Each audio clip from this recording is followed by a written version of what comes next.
नमस्कार, India news देख रहे हैं आप। मैं हूं आपके साथ आकांक्षा त्रिपाठी। ओजोन परत को बचाने के लिए जिन रसायनों को कभी समाधान माना जाता था, आज वही पर्यावरण के लिए नई और गंभीर चुनौती बन गए हैं।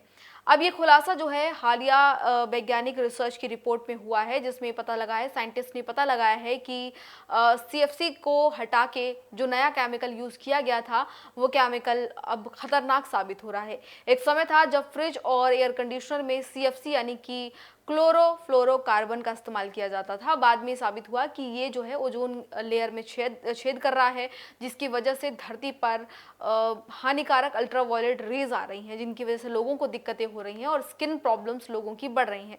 इसके बाद पूरी दुनिया ने सीएफसी का इस्तेमाल जो है उसको बंद कर दिया, इस पर रोक लगा दी गई क्योंकि ये नुकसानदेह था।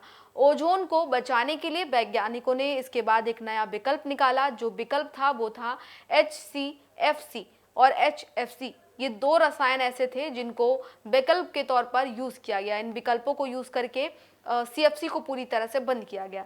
इन गैसों को शुरुआत में सीएफसी के कंपैरिजन में काफ़ी ज़्यादा सुरक्षित माना गया, लेकिन अब जो रिसर्च आई है वो रिसर्च टेंशन बढ़ाने वाली है। ये रसायन भी हवा में टूटकर एक खतरनाक रसायन बनते हैं और इन्हें और भी ज़्यादा खतरनाक बताया जाता है। ये जो है TFA के नाम से जाने जाते हैं। ये सीएफसी से भी ज़्यादा खतरनाक साबित होते हैं। इसके साथ ही और ज़्यादा जो परेशान करने वाली बात है वो ये है कि TFA को फॉरएवर केमिकल्स की श्रेणी में रखा गया है। ये नाम इसलिए दिया गया क्योंकि ये पर्यावरण में हजारों साल तक बना रहता है और प्राकृतिक प्रक्रियाओं में ये खत्म नहीं होता है। वैसे बाकी सारे केमिकल्स जो हैं वो खत्म हो जाते हैं जल्दी, लेकिन ये खत्म नहीं होता। यही वजह है कि ये धीरे धीरे जमा होकर मिट्टी, पानी और बर्फ तक को प्रदूषित करता है, पोल्यूशन उसमें फैला देता है। इससे सबसे ज़्यादा चिंताजनक जो बात है इसमें वो ये है कि TFA प्रदूषण लेवल औद्योगिक इलाकों तक ही इसका सीमित नहीं है, शहरों में, बड़े शहरों में भी ये पहुंचता है। और वैज्ञानिक ने अंटार्कटिक जैसी सबसे ज़्यादा दुनिया की ठंडी और दूर जगह पर भी इसको पाया है। तो ये अपने आप में एक बड़ी चुनौती बन गया है। इसका मतलब ये है कि ये रसायन हवा के जरिए हजारों किलोमीटर तक सफर कर सकता है और पूरी धरती पर फैल सकता है। यानी कि ये एक जगह की प्रॉब्लम नहीं है, ये हर जगह पहुंचेगा, सबके लिए और पूरी दुनिया के लिए प्रॉब्लम बनेगा।